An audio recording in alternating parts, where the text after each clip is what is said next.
8 horas e 22 minutos, conforme anunciamos, estamos recebendo hoje no nosso estúdio aqui no bairro do Morumbi, na zona sul da cidade de São Paulo, o Dr. Sérgio Nunes, que é diretor do Núcleo de Perícias Médico-Legais da capital e da Grande São Paulo, do Instituto Médico Legal da Superintendência da Polícia Técnico-Científica. Ele é professor da Academia da Polícia Civil, é graduado em Direito pela USP e em Medicina pela Santa Casa. Também é mestre em Direito pelo Mackenzie e tem diversas especializações aí, inclusive internacionais. Doutor Sérgio, prazer recebê-lo aqui no nosso estúdio para conversar um pouco, né, sobre o seu trabalho, que, como diz o jornalista Cláudio Humberto, é um trabalho fundamental e muito pouco reconhecido no Brasil, o trabalho da perícia criminal.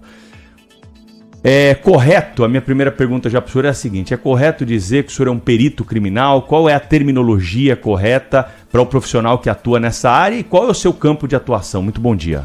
Perfeito, bom dia a todos os espectadores, bom dia Pedro, bom dia Agostinho, é um grande prazer estarmos juntos aqui na Rádio Bandeirantes, né, uma emissora que tem feito tão amplos serviços, né, pela nossa população de São Paulo, então é um prazer estarmos aqui. Então, começando, né, a gente falando sobre a nômina, né, o termo está correto, perito criminal é um termo genérico, né, que abrange tanto os peritos criminais gerais quanto os médicos legistas, né? Aqui em São Paulo, né, nós temos um órgão, né, que é a Superintendência da Polícia Científica, que é um órgão policial responsável pelas perícias criminais, né? Todas as perícias criminais do Estado, elas são realizadas por esse órgão e existem dois órgãos subordinados, né, que são os órgãos principais, que é o Instituto de Criminalística e o Instituto Médico Legal, né? E aí o Instituto Médico Legal realiza todas as perícias que têm conexão com o ser humano, né? E o Instituto de Criminalística todas as outras perícias, né? Então, todo em instrumental, em documento, né? Então, tem essas duas vertentes principais que compõem a Polícia Científica de São Paulo. Ô Sérgio, bom dia, obrigado por ter vindo aqui na Rádio Bandeirantes. Fico imaginando o que faz uma pessoa ir parar no IML, né? Cada profissão, né, Pedro, tem as suas mazelas, né? Então, cada um sabe onde aperta o calo. Mas convenhamos que não deve ser um sonho de criança, falar assim, vou trabalhar no IML, né? Como é que o senhor foi parar nisso? Então, isso é interessante, né? Assim, no meu caso especificamente, eu tive uma certa influência familiar, porque meu pai também foi perito médico, né, da Polícia Civil, médico legista, então a gente já tinha alguma influência. Agora, durante a faculdade de medicina, é comum, assim, uma das cadeiras é medicina legal, e às vezes entrando em contato, a gente vê que muitas vezes várias pessoas criam um interesse, então é sempre, vamos dizer, uma disciplina que cria um certo entusiasmo entre os alunos. Mesmo que o aluno não seja a área que ele vai atuar, né? Porque o campo de atuação realmente não é tão amplo, sendo que grande parte desse campo de atuação em grande medida poderíamos dizer que seria no funcionalismo público, né? É óbvio que a pessoa também pode, né, atuar na medicina legal lecionando na área privada ou até mesmo fazendo perícias privadas, mas teria esse foco principal aí da área pública. Mas não é incomum termos alunos na faculdade de medicina que criam esse... Mas, desculpa. Pois não. Não, é só pela oportunidade aqui, porque a família da minha mulher é toda de médicos. Então, no almoço de domingo, a gente vai ouvindo conversa de médico, né? Que é um negócio estranho, né? Deve ser estranho também conversa de jornalista contando detalhes da redação. Também não deve ser uma coisa assim. Tem coisas não tão bonitas também. Mas aí ouvindo relatos assim, viu, Pedro? Os médicos, o pessoal até que faz nutrição, o pessoal dessa área tem disciplinas que envolvem esse contato com o cadáver e tal. E no primeiro contato não é dos mais agradáveis. Eu tenho relatos de pessoas que passaram dias e mais dias sem dormir, sem se alimentar. Deve ser uma fase... Não, isso é verdade, ocorre assim, principalmente acho que o choque do primeiro-anista, né, que vai fazer dissecção de cadáver, né, dissecação e começa a entrar em contato, às vezes tem esse choque preliminar, mas depois ao longo da faculdade, né? E principalmente na parte de medicina legal, assim, também os debates, deontologia, a parte ética, acaba gerando um certo interesse. Mas tem essa questão preliminar, pode causar uma certa estranheza e uma certa reticência, né, em relação à área. O IML trabalha com corpos de mortes violentas, mortes não violentas. Como é que é feito esse trabalho de seleção de qual cadáver vai para o IML para algum tipo de investigação, doutor Sérgio? Perfeito. Isso é um tema muito importante, eu acho que é muito interessante para o espectador entender o funcionamento, né? Acho que a primeira coisa que é importante a gente citar do Instituto Médico Legal é que ele é responsável por todas as perícias de âmbito criminal relativos à medicina. Ou seja, não trabalha só com a parte de tanatologia, né, dos óbitos, né, os cadáveres. Então, assim, inclusive, se formos pegar em quantitativos, né, o atendimento às pessoas vivas é maior, né, em termos de volume. Exame de corpo de delito. Exatamente. Então, assim, pega tanto a parte de exame de corpo de delito, tanto a parte de exames cautelares, né, que é relativo aos custodiados do Estado, né, quanto também exames da parte de sexologia, e não para aí. Aí tem toda a parte necroscópica, mas tem também análise de documentação médica, né? Então existem perícias indiretas, existe um setor que é o setor de pareceres médicos, onde tem uma discussão clínica mais amplificada, muitas vezes com vários médicos, né, fazendo análise de questões que tangenciam a parte ética, né? Então, assim, é um campo bem amplo, né? E nem todos atuam, por exemplo, fazendo perícia em vivo ou em morto. Então, tem um amplo leque de atuação, né? Então, tudo que for relativo à medicina de interesse judicial, isso acaba sendo adstrito ao Instituto Médico Legal. A gente está acompanhando o caso do Daniel Alves, né? Em que a perícia lá parece que vai ser decisiva, pelo que tudo indica, né? Para a condenação pesada do Daniel Alves. E o que se fala é que ali a coisa foi ficando cada vez mais clara e quase incontestável da violência praticada, porque tudo foi feito de forma correta e muito rapidamente, né? Se fala até do protocolo que foi estabelecido há não muito tempo, né, Pedro? Na Espanha, para se punir esse tipo de crime de violência sexual. O quanto a rapidez na apuração, na análise, no caso da mulher, o quanto isso é definitivo para se chegar a uma conclusão? Só cortando aqui, o delegado Fernando Schmidt, que é nosso ouvinte aqui, o Agostinho conhece bem, acredito que o senhor também deva conhecer, ele tem uma frase que é marcante para essa pergunta do Agostinho: o tempo que passa é a verdade que foge. Uma afirmação extraordinária, estupenda. Então, assim, isso no conhecimento da medicina legal, da criminalística, a gente sabe que é muito real, né? Então, até é uma coisa que eu acho importante a gente passar para o espectador, é que, assim, se tiver ciência de um crime, ou se algum familiar sofreu algum crime, algum tipo de violência, é sempre importante a velocidade, né? Procurar a autoridade policial, procurar as unidades policiais.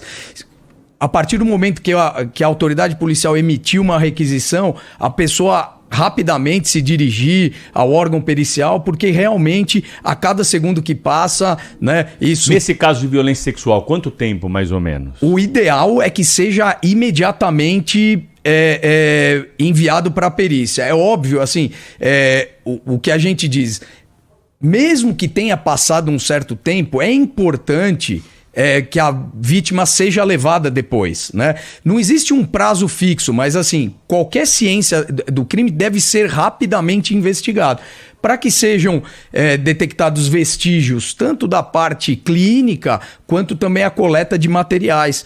E eu acho que isso que o Agostinho citou é bastante importante da questão da prova pericial, né?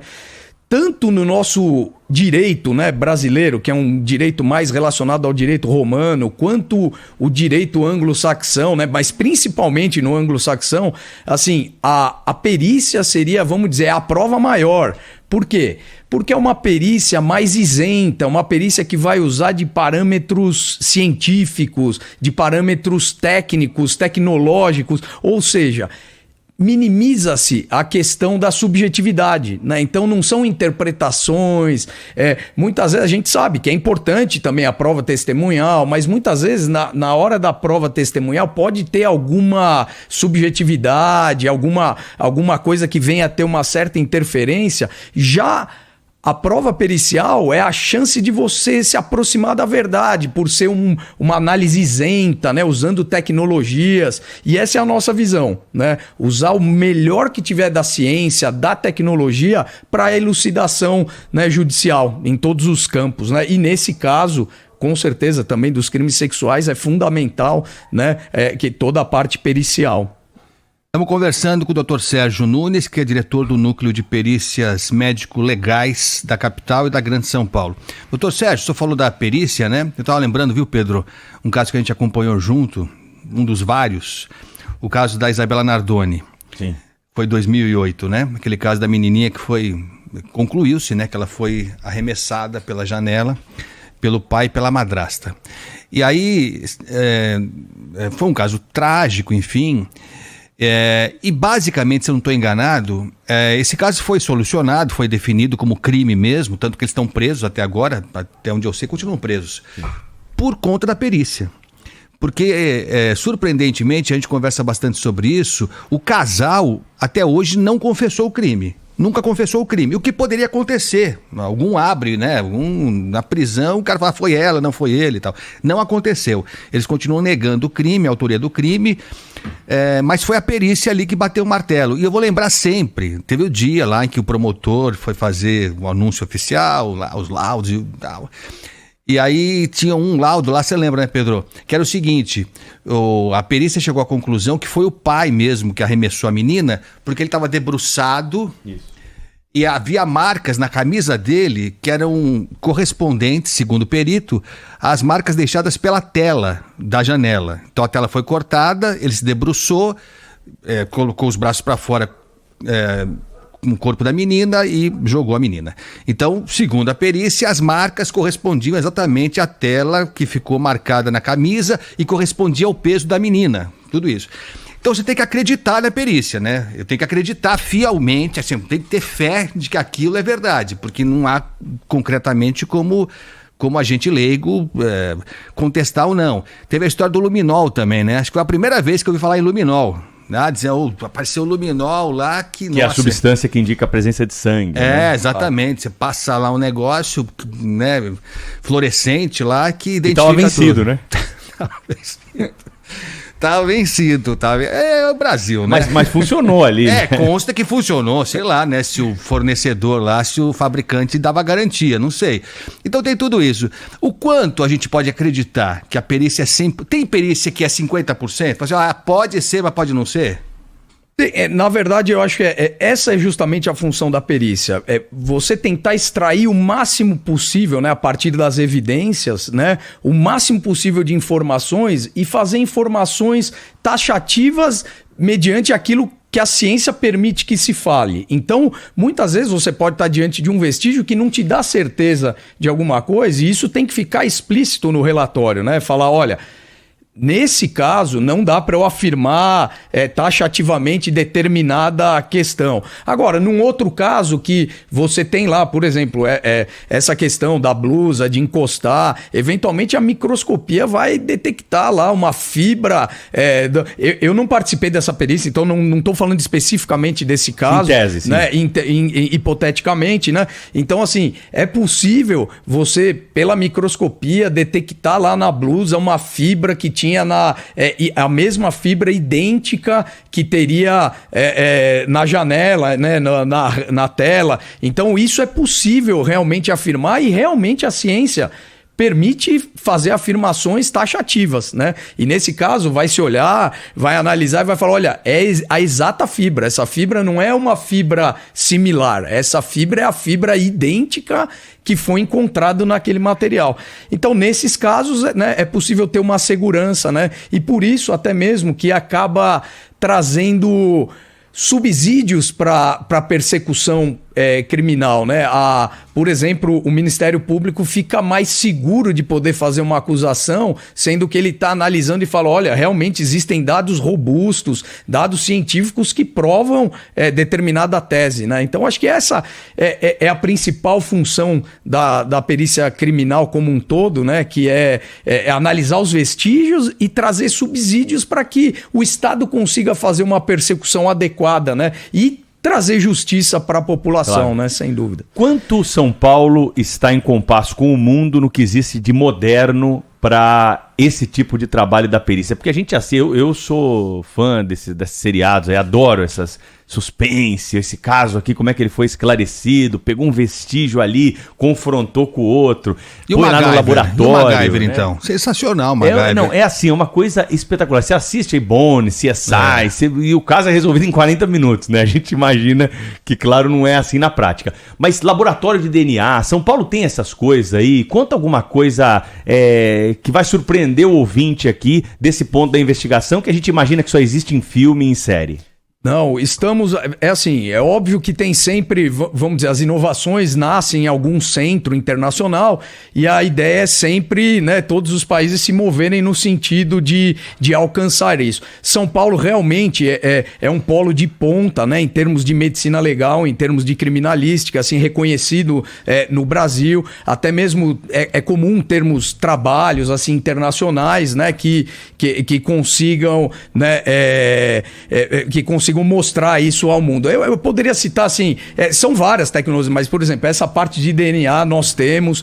O Brasil está avançando muito, por exemplo, nessa questão do DNA, por causa da criação dos bancos de dados, né? Porque o que acontece, né? Nessa questão de identificação, DNA, você sempre... não é um parâmetro isolado, você precisa fazer um comparativo, né? Tá. Não adianta você coletar um DNA sendo que você não tem com o que confrontar, né?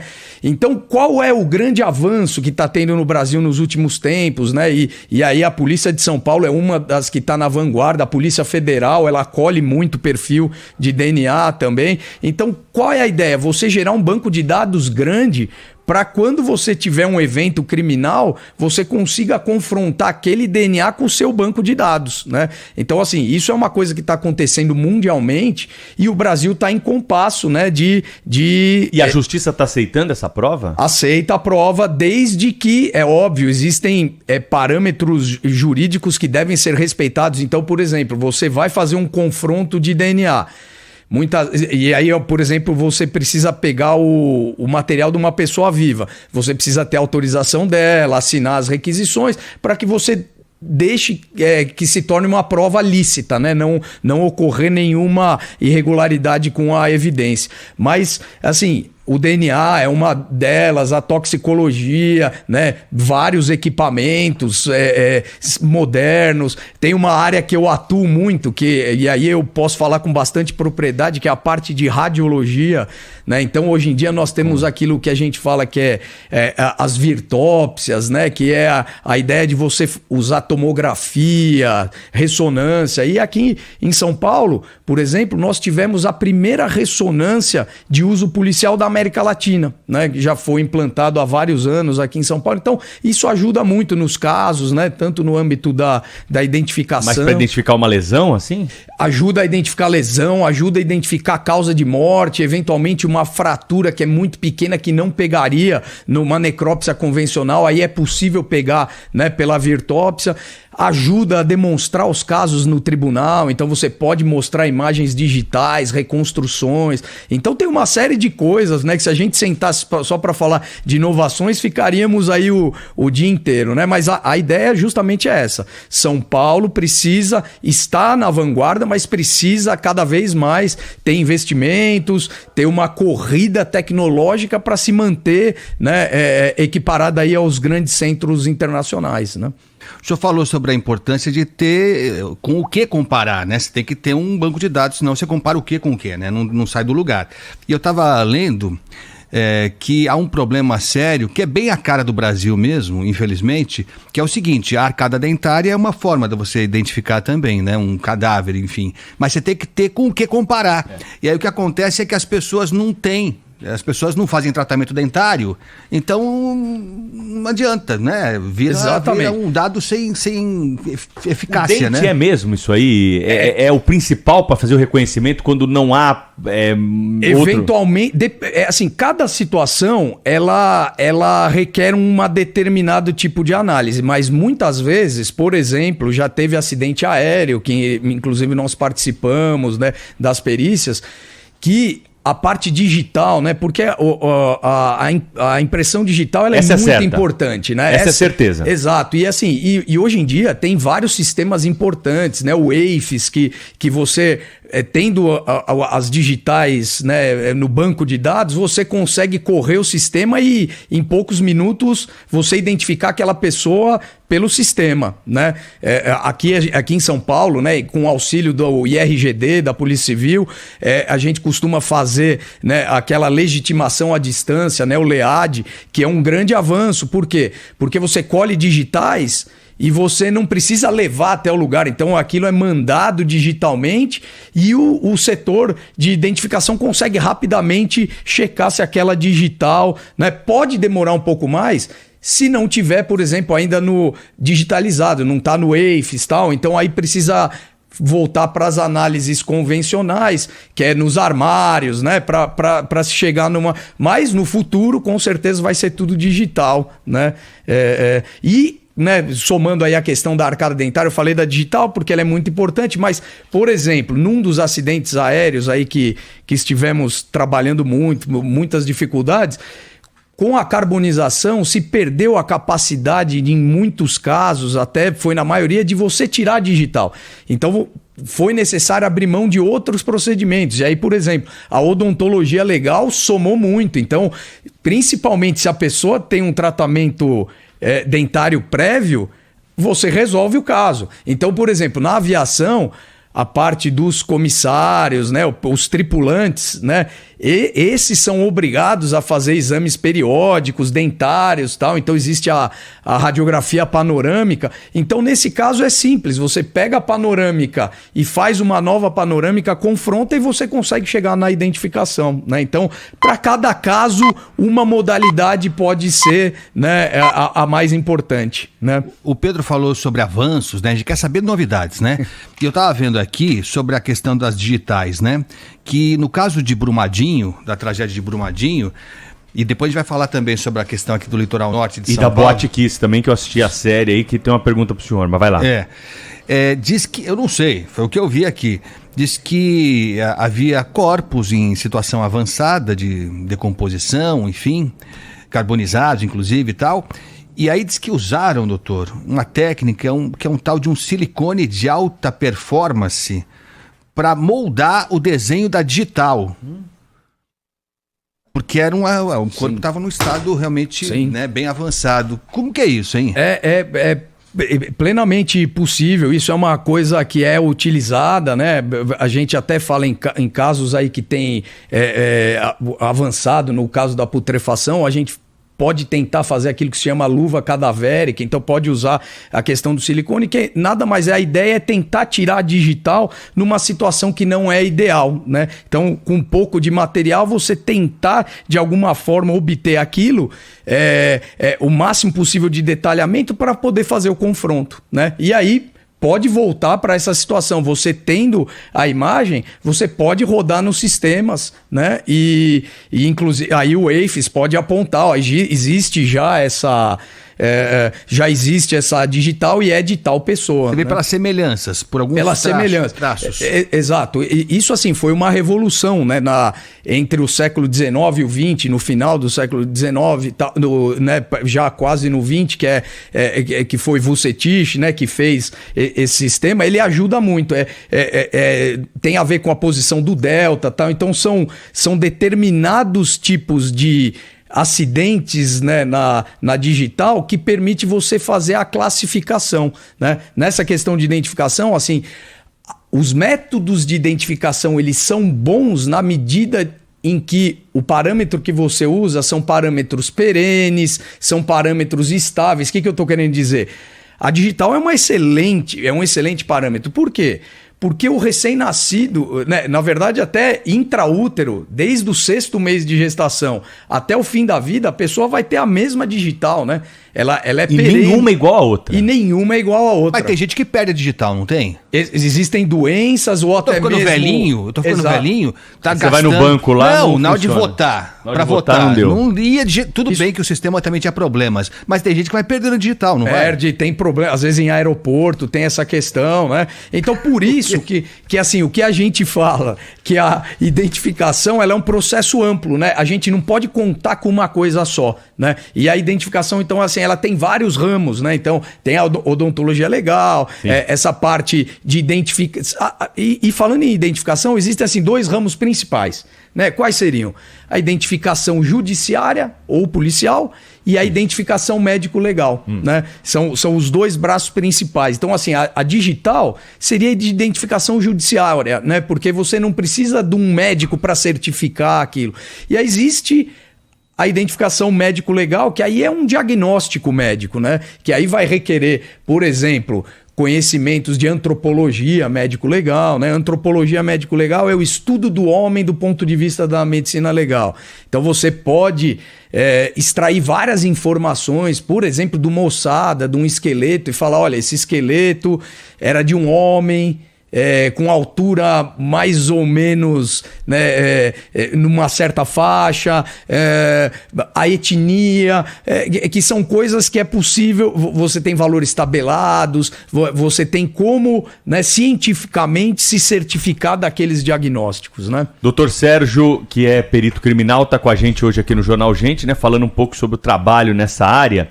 E assim, agora a gente vai entrar nessa parte aí, tratando da questão do litoral norte, já mencionada aqui pelo Agostinho, e eu imagino a responsabilidade, né, que não cai sobre os ombros do profissional que trabalha com isso, porque, em primeiro lugar, para a família perder o seu ente querido já é uma tragédia. Não poder enterrá-lo, né, ou ter que enterrar partes do corpo que são localizadas, né, e nós acompanhamos isso recentemente aqui na região de São Sebastião, é terrível. E ter a certeza de que aquele resto humano que foi localizado é do seu parente, de alguma forma pode amenizar. Quem já passou por isso sabe o importante que é o luto, o importante que é você ter ali para algumas pessoas é fundamental ter um lugar para ir, né, Agostinho? Muita gente precisa ir ao cemitério, isso conforta o ser humano. Então, sobre essa responsabilidade, eu queria que o senhor trouxesse para a gente como que é esse trabalho. Então, você localiza numa tragédia, o senhor falou em acidente de avião, tivemos essa situação aí de deslizamento de terra, e aí tudo acaba sendo desfigurado, inclusive o corpo humano. Como é que começa um trabalho como esse? Isso tem que ser trazido aqui, é feito lá? O IML tem estrutura em tudo quanto é lugar. Como é que é essa história, doutor Sérgio? Então, vamos abordar. Esse tema realmente é um tema importante, um tema sensível, né? Preliminarmente, eu acho até importante a gente dizer assim, que os profissionais do Instituto Médico Legal entendem essa dificuldade das famílias. Então, assim, é uma questão de direitos humanos, é uma questão de proteção ao cidadão, né? Então, a gente tem entende essa função e, por isso, até mesmo, assim, tem que ser utilizado toda a parte tecnológica e toda a parte de dedicação para que se possa elucidar o máximo possível dos casos e dar um conforto para a família. Ainda antes de entrar nessa questão do procedimento, até gostaria de citar, assim, é importante essa questão para a gente, né, do âmbito social, que já há uns 3 anos o Instituto Médico Legal criou, né, um grupo que é de assistência familiar, que basicamente faz o quê? Né? Em casos onde a vítima foi identificada, mas a família não reclamou o corpo, o que o IML faz? Né? Pensando nessa questão social mesmo, é de ir atrás das famílias. Então, muitas vezes pode ser alguma família que não está em São Paulo, ou por algum motivo não ficou sabendo, então não tem. Então, o que o Instituto Médico Legal busca fazer? Né? rastrear os casos e correr atrás das informações, né? Então você tem lá um identificado que a família não reclamou. O que você vai fazer? Procurar em todos os sistemas, então sistemas de âmbito federal, sistemas de âmbito estadual, então RDO ou Infoseg, né? Todos os sistemas que existe alguma informação relativa ao caso, você vai tentar chegar na família para trazer essa informação, uma informação que naquele momento vai ser triste para a família, mas que, por outro lado, vai trazer o conforto de ser uma situação solucionada, né? E da família poder continuar. E nesse trabalho, para você ter uma ideia, assim, por mês está sendo feita buscas ativas em torno de 100 casos, né? Então a gente vê que é um número muito grande. E um número que nem eu não tinha ainda, mas eu fiquei sabendo, né, por uma das colegas aí que atua nisso, está com uma taxa de sucesso de 85%. Né? Então, por mês, você tem o IML indo atrás de 100 famílias, procurando a família para trazer essa notícia e para elucidar o caso, e em 85 você consegue. Né? Então, assim, é uma coisa que acho que ajuda muito, né? A sociedade, tem um valor social bastante preponderante. Né? Agora, em relação, né, a gente tentar citar assim, um pouquinho do procedimento, né, que o Pedro falou, como é que funciona, né, toda essa coisa, né, quando está relacionado. Então, o que acontece? Em qualquer evento criminal, né, ou um acidente, ou um homicídio, né, tem lá uma cena de crime, né? Então, vamos dar um exemplo qualquer. Então, tem lá num determinado domicílio, uma pessoa foi assassinada. Alguém detectou aquilo. Então, o que acontece a partir daí, né? A primeira coisa... por isso também, né, só fazendo mais um parênteses, a importância da participação de todas as polícias nesse ciclo, né? E as polícias participam integralmente e de forma concatenada, né? Então, como é que funciona? A primeira coisa, então alguém avisou, normalmente avisa a polícia militar, tem uma capilaridade maior, é a polícia ostensiva, eles vão mandar uma viatura para o local. Como é uma cena de um crime, um evento criminoso, a primeira coisa que é feita vai ser o isolamento e a preservação da cena do crime. Deveria ser, né? Deveria ser. Às vezes não é, né? O pessoal tem evoluído a cada dia. Eu acho que isso é um trabalho contínuo. A gente sabe que tem dificuldades, mas acho que essas dificuldades devem ser... transpostas, né? Recentemente estivemos lá na Corregedoria da Polícia Militar dando aulas sobre preservação de cena de crime. Então isso tudo é importante, essa correlação, né, de todos trabalhando junto. Então, primeira coisa, é igual filme lá, tem que ter a faixinha amarela isolando a cena, ninguém pode pisar lá dentro. Por quê? Não é só a questão do tempo, né? O tempo é um inimigo da obtenção das evidências, mas também as contaminações. Se alguém pisar na cena do crime, pois lá tem uma pegada ali que não era relacionada ao crime, pronto, você já está contaminando aquela cena. Você poderia tirar uma foto, uma impressão daquela pegada para depois confrontar com um sapato, né? Então, assim, né? Ou até mesmo cai o cabelo de alguém na cena do crime, você está contaminando aquela cena. Então, é importantíssimo que seja preservado, isolado, né? Então, essa é a primeira etapa. E a partir daí, o que acontece? Aí é acionado a autoridade policial civil, que vai naquela cena do crime, vai começar a investigação inicial, né? Depois dessa etapa, e aí depois vai continuar as investigações, não, começa pela cena do crime, depois vão ter diversas etapas, né, de investigação policial.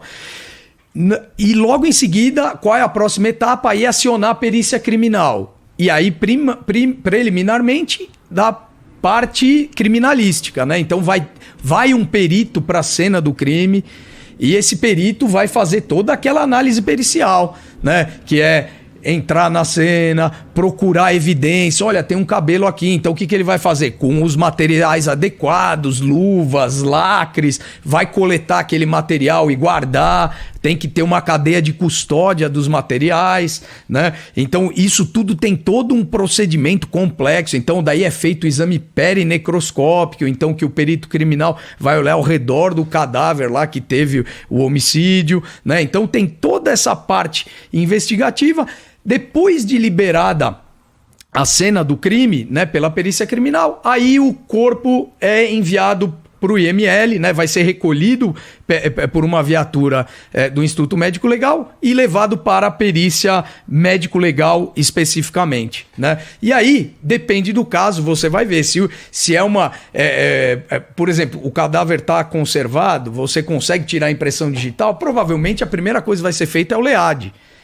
E aí, você conseguindo uma confirmação da identidade, pronto, já é uma etapa. Então, a identificação nesse caso foi simples, né? Porque era um homicídio, então era fácil, era um homicídio recente, era possível tirar digital. Mas nem sempre é isso, né? Cada caso vai ter a sua particularidade, né?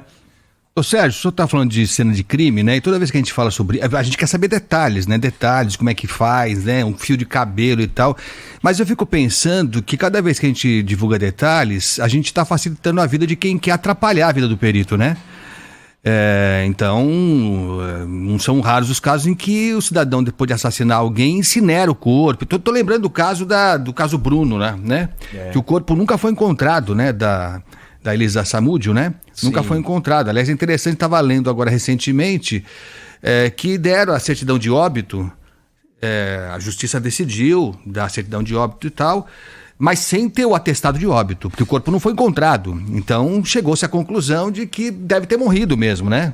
Tudo Sim. indica que morreu. Mas assim, não se sabe exatamente como, os relatos são contraditórios, enfim, não se sabe muita coisa. Então eu queria saber do senhor o seguinte, se tem ficado cada vez mais difícil para a perícia desvendar alguns casos em função do fato dos criminosos tentarem e terem estrutura maior, infelizmente, também para dificultar essa apuração. E isso não tem jeito, eu acho que é o mundo nosso atual informacional, né? Eu acho que todos os grupos de informação, todas as áreas do conhecimento humano estão disponíveis nas redes, né? Então, realmente assim, esse excesso de informação, né, que pode ser eventualmente ser um aspecto positivo, como também pode ser um aspecto negativo, né? Acho que a internet, as redes de informação, elas são ferramentas neutras, mas elas podem ser usadas para o mal quanto para o bem, né? E realmente a informação, ela pode trazer muitas vezes vantagem para o lado do criminoso. Mas por isso que as polícias, elas têm que estar sempre ativas e criando novas formas de trabalho, novas tecnologias, né? Então essa é a função da polícia, correr atrás do tempo para se antecipar aos criminosos, né? Essa é a tônica diária das polícias, né? Tem sentido que eles têm se aprimorado também nessa tentativa de dificultar o trabalho da perícia? Com certeza. Isso é uma evolução constante, principalmente o crime organizado, né? Então o crime organizado costuma ter muitos recursos, né, para serem investidos nesse tipo de situação, mas é bom que a gente diga que a polícia está preparada, né? Não existe crime perfeito. Não existe crime perfeito, sempre há uma evidência e aonde existiu o crime, você pode contar que a polícia vai estar lá levantando evidência, movendo o pessoal para combater o crime e tentar fazer justiça, né? No capítulo ainda do reconhecimento, né? Eu falei aqui da Boate Kiss também, porque essa série foi muito impactante, né? Mostrou alguns detalhes, né? A forma como alguns pais acabaram reconhecendo seus filhos, telefone tocando, uma coisa terrível, assim. Naquele ginásio onde os corpos que foram retirados do local ficaram, né? Quem é o profissional que atesta o reconhecimento de um cadáver que não tem ali as suas características preservadas? É o médico, é o delegado, é o juiz? Quem que atesta? Olha, esse aqui são os restos mortais do fulano de tal. O atestado mesmo, quando a gente fala atestado, né, o atestado de óbito, ele é um procedimento, é um ato médico, né? Então, mesmo que não seja uma morte violenta ou algo nesse sentido, mesmo uma morte natural, quem faz o atestado de óbito é sempre o médico. Agora, até voltando, né, acho que quando você me perguntou, Pedro, eu tinha esquecido de responder uma das perguntas lá atrás, né, que é dessa questão da morte natural, o que o IML faz e qual é o médico que atesta. Eu vou explicar tudo, a gente elucida tanto essa questão quanto a outra. Então é assim, qualquer óbito que ocorra, A primeira coisa... Então, agora vamos dar um exemplo, né? Qualquer óbito que ocorra vai ter que ter um atestado de óbito. Perfeito. Né? Agora, o que acontece? Se for uma morte natural e tem assistência médica, então o que eu estou querendo dizer com assistência médica? A pessoa tinha um médico de família que ia lá, sabia que a pessoa tinha câncer, ele estava acompanhando e aí a pessoa faleceu. O que acontece? Esse médico, ele tem ciência do caso, ele pode atestar, ou melhor, ele não só pode atestar, ele deve atestar, porque pelo Código de Ética Médica, aquilo é uma obrigação para ele, faz parte dos atos que ele deve cumprir na profissão. Aí o corpo está liberado para o velório, beleza. Exatamente, aí já vai direto, não tem que ter perícia. Perfeito. Agora, pode acontecer alguma situação em que mesmo a morte sendo natural, o médico não teve assistência médica, e de repente a pessoa foi encontrada morta, mas não teve sinal de violência. De repente a família até estava junto e o delegado não detectou nenhuma causa assim, de violência. Então o que acontece? Vai ficar difícil de algum médico atestar. Nenhum médico vai poder atestar, porque ele não acompanhou aquele paciente, né? É o óbito, mesmo que de causas naturais, mas sem assistência médica. Eventualmente, nesse caso, o atestado de óbito vai ser fornecido pelo Serviço de Verificação de Óbito. Então, assim, é bom que a gente diga, existem... Então, assim, quando fala de necrópsia, não é só o IML, porque o IML só faz necrópsia quando tem algo criminal envolvido. Nesse caso, que é uma morte natural, que a gente está citando, sem envolvimento criminal... O sujeito infartou na rua. Infartou na rua, só que não teve assistência, não tem como nenhum médico atestar, ficou difícil essa situação. O que se faz? Tem um órgão municipal que chama SVO, que é o Serviço de Verificação de Óbito, né? E aí o corpo é encaminhado para o SVO e lá é feita uma necrópsia... E é dado o atestado de óbito, mas é uma morte natural ainda. Agora, há uma sutileza aí dessa morte natural em que um médico atesta. Sim. Porque a gente sabe que há médicos e médicos, né? Sim. Como há jornalistas e jornalistas, há peritos e peritos, né? Então, muitas vezes um atestado que confirma que a morte foi natural e tal, foi uma parada cardíaca e tal, pode não ser. Pode não ser. Se a pessoa não está internada no hospital, em que aí você tem um pouco mais de segurança, morreu em casa, aí apareceu um médico da família, sempre tem um médico da família, né? Que quebra um galho, e fala assim, não, morreu de qualquer coisa.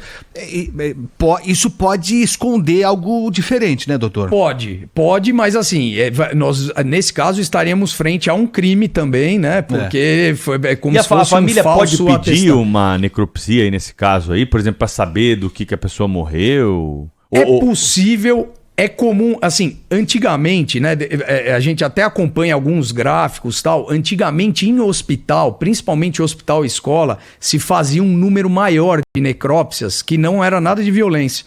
Mas do que é? De investigação patológica, para você saber às vezes você previne o filho. Exatamente. Né? E é importante. É que agora, o que acontece, né? Até um dos estudos que eu andei vendo, assim, ele compara o número de necrópsias que tem caído no mundo nos casos onde não há obrigatoriedade, né? Por exemplo, aqui no Brasil é obrigatório. Se for morte violenta, é obrigatório, né? Nessas causas que a gente está falando. Agora, essas de investigação clínica têm caído. Mas por quê? Porque também você tem outras capacidades tecnológicas. Então, por exemplo, você consegue fazer biópsia, você consegue fazer exames de imagem. Então, eventualmente, é possível elucidar aquele caso sem fazer uma necrópsia clínica. Mas é possível ser feita também, né? Aí com a anuência da família, tal, por exemplo, por um hospital-escola, né? Tem toda esse questionamento. Então agora vamos para os casos violentos que vão para o IML. Certo. Aí, o IML sempre tem que ter, então, como a gente falou, tem que ter uma infração penal a ser esclarecida, né? Então, nesses casos de morte violenta, então, o que o IML abrange em termos aí de tanatologia de morte violenta? Então, são as mortes violentas, acidentes, então, homicídios, né? Inclui também os casos sem identificação, né? Se você tem uma morte sem identificação, também é encaminhada ao IML, independente de ser causa natural ou violenta. E também ainda engloba, na questão do Instituto Médico Legal, os que são os presos, né, estão sob custódia do Estado. Se houver um óbito, também esse, independente do que, se a morte seja natural, alguma coisa, isso vai para o IML. Né? E aí é feito todo o procedimento normal, né? E aí vai englobar o quê? A identificação, né? O processo de identificação, que pode ser pelo LEAD, digital, e aí vai ter a perícia necroscópica para que serve a necrópsia? Nesse caso, né? Da morte violenta, tudo. Para você elucidar a causa da morte. Então você vai procurar se tem um tiro, se tem uma facada, né? E isso tudo são provas robustas depois para a justiça, para esclarecer o crime e para fazer a persecução penal, né, do acusado. Estamos conversando com o Dr. Sérgio Nunes, que é diretor do Núcleo de Perícias Médico-Legais da capital e da Grande São Paulo. Doutor Sérgio, a gente falou da tecnologia de ponta, enfim, da tomografia, do dedo de silicone, tá tudo ótimo, tudo muito bom. Mas quem está ouvindo a gente já deve ter alguma experiência não tão boa com o IML. Né? A gente tem isso, são relatos e mais relatos. Eu lembro, viu, Pedro, faz tempo, já não posso dizer que seja agora sim, mas eu uma vez fui até o IML e senti, tomara que tenha mudado mesmo, né? Tomara que o senhor me diga que mudou, mas um certo nível de desrespeito de alguns funcionários com os corpos. Chacota, nem vale a pena entrar em detalhes aqui. Aí teve um cidadão lá que me falou assim, mas olha, é o seguinte, se a gente for tratar, se a gente todo dia que vem trabalhar, tratar aquele corpo que está ali, que são vários, diariamente, como um cidadão, um pai de família que morreu, que tinha uma mãe, que tinha um filho, você não sobrevive, então você tem que tratar como, sei lá o quê, tem que ter um distanciamento, dá até para entender. Mas há um nível de respeito que você tem que ter com o corpo de uma pessoa que está ali. Então tem coisas que não são tão bonitas no IML. Atrasos na ação do IML. A gente vê frequentemente. A gente teve um caso agora recente de um suposto assaltante que foi assassinado aqui na Giovanni Gronchi, eu acho, essa semana. E demorou horas para liberar Giovanni Gronchi porque... Não sei por quê. Porque demorou demais. E a gente tem relatos também... de casos em que o funcionário do IML...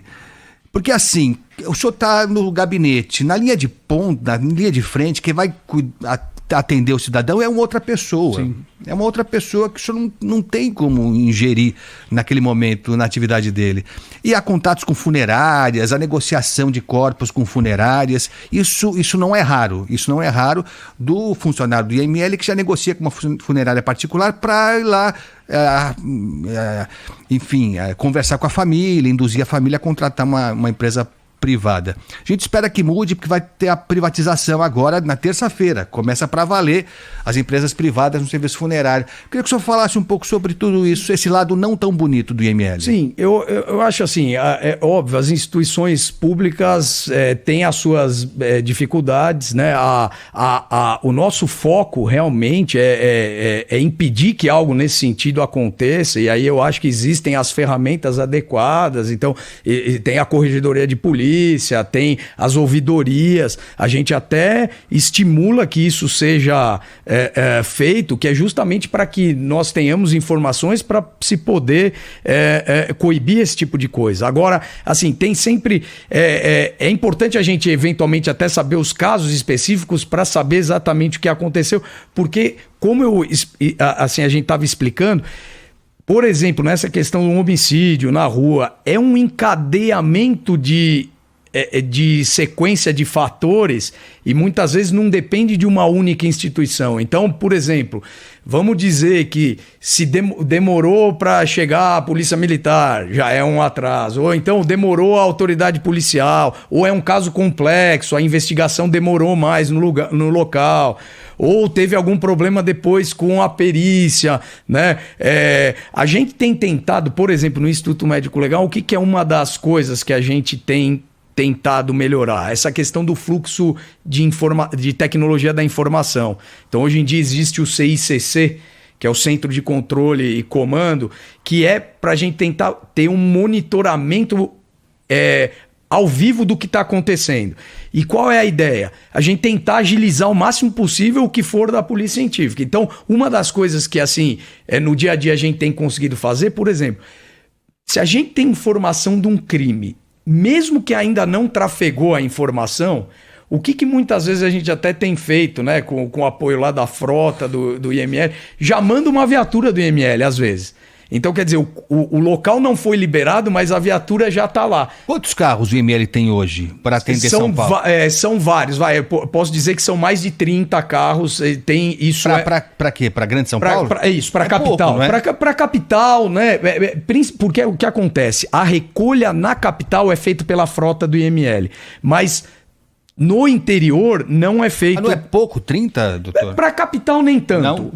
Essa parte da frota... Só tem o IML ali em frente ao HC ou tem outra unidade? Não, são outros. Aqui na capital nós temos pelo menos 4 unidades, né? É que assim, agora tem uma das unidades que está em reforma, agora tem unidade que a gente só atende a parte clínica, né? Então assim, não só assim, sobre a tutela, né, do meu núcleo, que é a capital e Grande São Paulo, nós temos 17 unidades.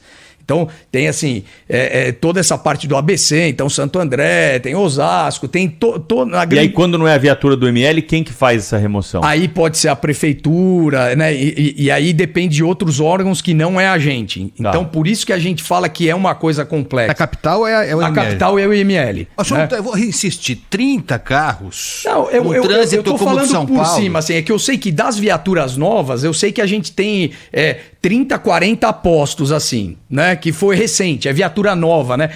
Essas... E o senhor sabe quantos corpos nós temos por dia no ML? Isso a gente tem todas, é muito variável, né? Isso a gente tem a estatística de longo prazo, mas assim, tem unidades que tem uma média de corpos de 12 corpos, né? Tem a unidade 12 corpos por dia.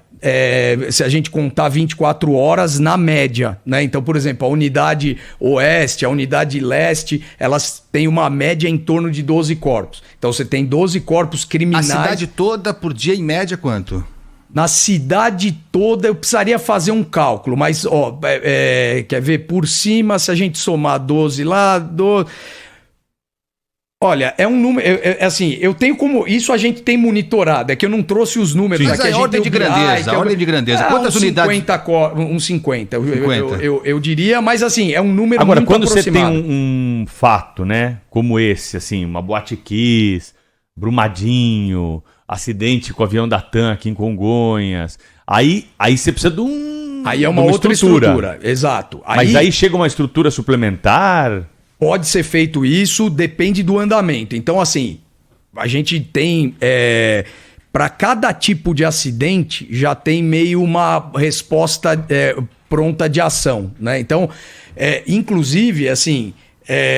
nós estamos numa etapa agora de construir já cenários regionais. Então, por exemplo, em tal cidade pode acontecer tal evento. Então, a ideia é ter equipes preparadas para dar conta. Agora... Todo local do interior tem a sua unidade. Então, a ideia seria...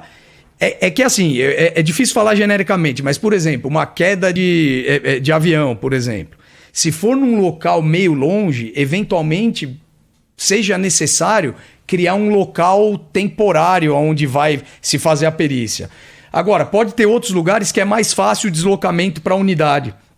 Então, cada caso específico vai ter um gerenciamento de crise especial para aquele caso. Tem mais uma pergunta que eu ia fazer para o senhor. Algum corpo que esteja nessa situação, ele vai para o Instituto de Criminalística ou sempre para o IML? O corpo mesmo, humano, sempre para o IML. Para o Instituto de Criminalística vai as outras evidências. Então, por exemplo, o perito foi na cena do crime, então ele colheu um sangue, colheu o cabelo. Tudo vai para o IC. Tem um material, aí vai tudo para o IC. O IC é aqui no Butantã. Isso. Também tem outras unidades, né? Tanto o IML quanto o IC tem várias unidades espalhadas na capital, na Grande São Paulo, né? E existe o prédio central ali do Butantã administrativo que tem alguns núcleos especializados. Aliás, parece uma universidade ali, né? Ali a gente sente orgulho. Ali dá orgulho mesmo. Dá orgulho mesmo. Você está entrando numa universidade. Gente, né? É um negócio fantástico. Laboratórios. Sensacional. Olha, tem muita pergunta de ouvinte aqui, viu, Agostinho, sobre esses casos todos que a gente... Tem até caso do PC Farias aqui. Os ouvintes foram longe. Não, o do PC Farias é aquele caso que coloca uma dúvida eterna em qualquer laudo que você leia. Tá, o cidadão fez uma... Parece o VAR, né? Parece a marca do VAR pro cidadão impedido ou não, né? A bala saiu daqui e atravessou. A Elisa Samúdio, a Mércia Nakashima, lembraram aqui também, né? Mércia que o corpo Nakashima foi encontrado no carro lá na represa de Nazaré Paulista.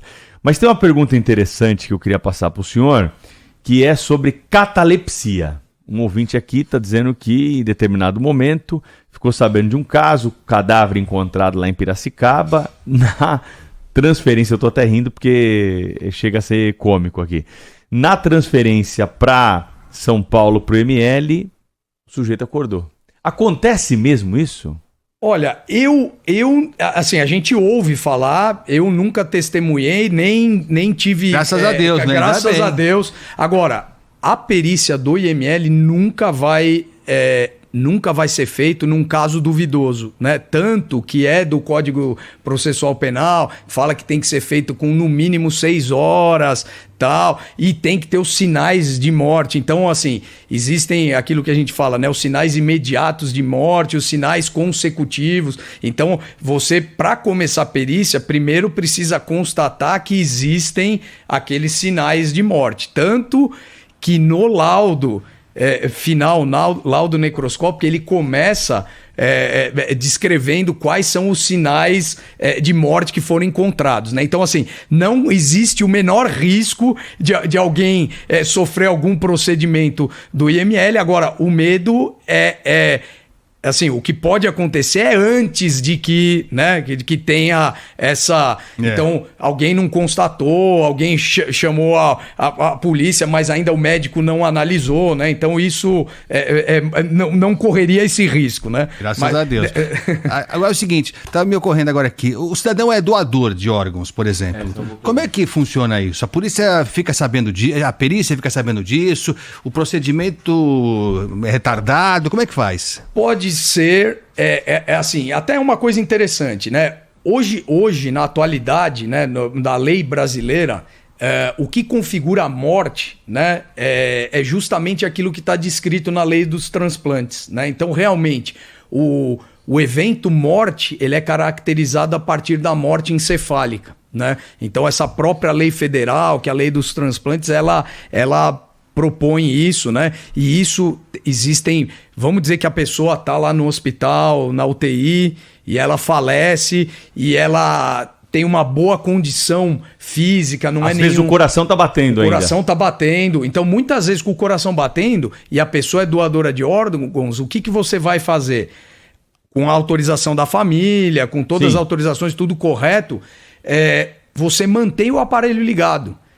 Então, foi constatada a morte encefálica, você não desliga o aparelho para quê? Para manter aquele coração que pode... O coração, os outros órgãos. Córnea, os outros órgãos que podem ser usados numa outra pessoa. Aliás, eu acho que isso é uma coisa muito nobre, né? É importante, desde que as pessoas serem doadoras de órgãos... Mas, por exemplo, na perícia, foi feita lá uma perícia e aí se constatou que alguns órgãos podem ser doados.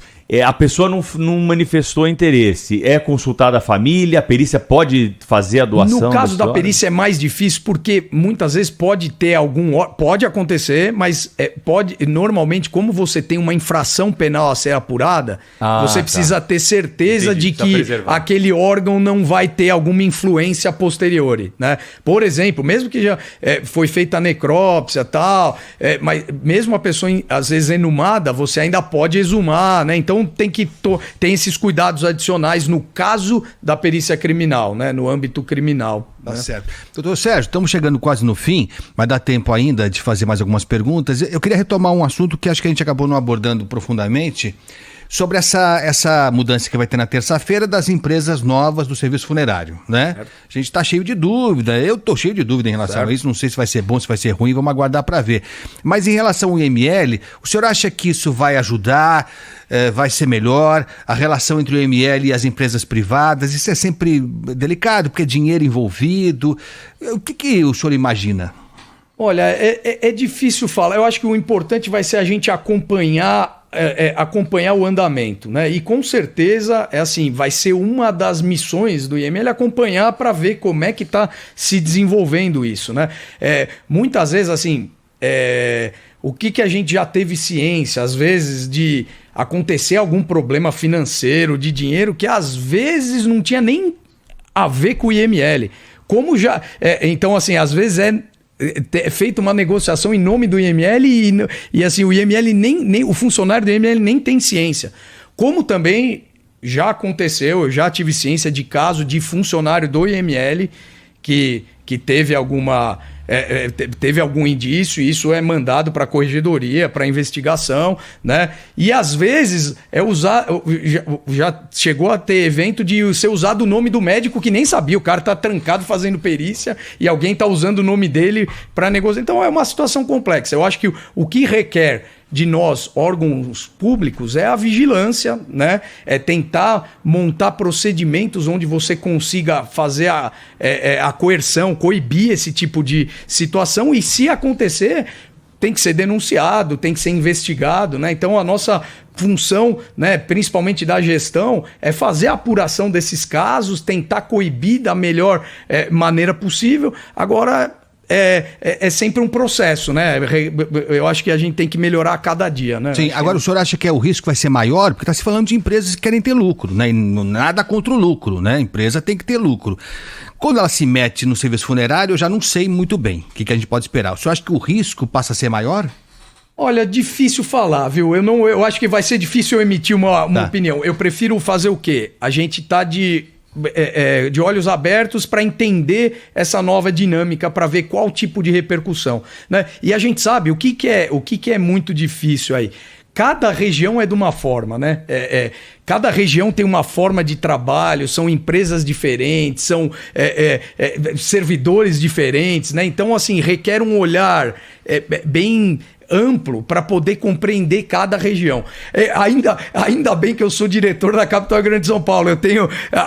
Tem lá um diretor que o centro de perícia cuida do interior também, então ele tem que ter um olhar mais amplo. O diretor geral do IML tem que ter um olhar mais amplo. Então, assim, quanto mais você tem que responsável por mais unidades, né? Mas acho que a ideia de todos, né, é sempre ter uma gestão moralizante, né? A ideia, se a gente conseguir melhorar um parâmetro na moralização pública, a gente já fica contente, né? Minha última pergunta para o senhor é a seguinte: o Agostinho e eu, por várias vezes acompanhando julgamentos, nós vemos que as defesas contratam um serviço de investigação privado, que, se eu não me engano, não pode ser chamado de perícia tecnicamente, né? Uma assistência... Assistente técnico. Técnico, exatamente. Qual é o grau de conhecimento que esses profissionais têm? O que esse profissional precisa fazer para parar lá? Porque ele não é um servidor público, né? Sim. Ele estuda onde, ele faz essa análise onde. Ele pode, por exemplo, requisitar o corpo para fazer algum tipo de análise, pode contratar um médico para fazer um laudo. Não, e aí há um problema, desculpa, Pedro, que é o seguinte: quando você tem tribunal do júri, você tem 7 cidadãos lá que são leigos, que nem eu.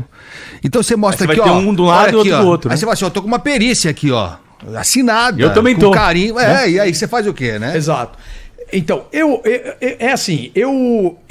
tenho uma visão assim um pouco diferente. De que sentido? Eu acho que a assistência técnica, ela faz o instituto, tanto o IML quanto a criminal, ele se desenvolver cada vez mais. Por quê? Porque, em tese, é um oponente, né? Então, assim, você sabe que a sua perícia cada vez mais tem que ser bem feita, porque senão alguém pode confrontar o seu laudo, né?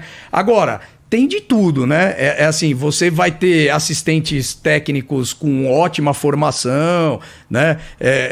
Não, mas a minha pergunta é, ele tem que fazer a análise a partir do laudo da perícia oficial, ou ele pode fazer um laudo paralelo com acesso ao corpo? Tem as duas coisas, mas assim, o juiz, é óbvio que o juiz sempre, principalmente na área criminal, ele vai ter um olhar diferenciado para a perícia criminal. Por quê? Porque ele sabe que é uma perícia isenta, né? Você não é uma perícia contratada por uma das partes, né? Agora, é possível, o assistente técnico hoje em dia, ele consegue pedir para o juiz, por exemplo, para acompanhar uma fase da perícia, né? Isso às vezes o juiz autoriza. Então, vou dar um exemplo. Por exemplo, teve um caso que estávamos analisando uma tomografia, tinha umas imagens tomográficas e tal. O juiz autorizou o assistente técnico a acompanhar uma das perícias. Então, eu estava dando os laudos no sistema informatizado, tudo, e o assistente técnico veio do lado olhar. né? Então é para acompanhar. E ele falou alguma coisa ali? Não, só acompanha, porque aí também tem a questão, naquele caso era um médico, então tem também a relação médica, né? Um certo médica. Respeito, porque tem que ter a ética, né? Não dá para se fazer, mas a pessoa pode ter uma visão diferente e tentar abordar uma outra vertente, né? O senhor já viu algum laudo paralelo como esse, desmontar o laudo oficial? Olha, desmontar não, mas eu já vi ter questionamentos que muitas vezes prosperaram. E aí muitas vezes pode enfraquecer o laudo oficial, né? Então por isso que eu falo que é assim, e a gente faz uma orientação aos nossos peritos para que cada vez mais eles estejam preparados e que façam uma perícia bem feita, em que os materiais sigam pela cadeia de custódia, que tudo seja muito bem elaborado para que ninguém consiga contestar um laudo, né? Essa é a nossa função. Dr. Sérgio Nunes, diretor do Núcleo de Perícias Médico-Legais da capital e da Grande São Paulo, do Instituto Médico Legal, da Superintendência da Polícia Técnico-Científica. Muito obrigado por abrir mão de parte aí do seu sábado para conversar conosco, com os nossos ouvintes. São muitas mensagens aqui. Eu, pelo que eu vi aqui, nós abordamos quase todos os assuntos sugeridos aí pelos ouvintes, mas se faltar alguma coisa, a gente passa para o Dr. Sérgio e volta em outra oportunidade. Parabéns pelo trabalho aí, obrigado por ter vindo aqui, um abraço, até uma próxima. Muito obrigado, um abraço a todos, prazer estar com vocês, estamos sempre à disposição aí, nós e todo o Instituto. Combinado, abração pro senhor. Abração.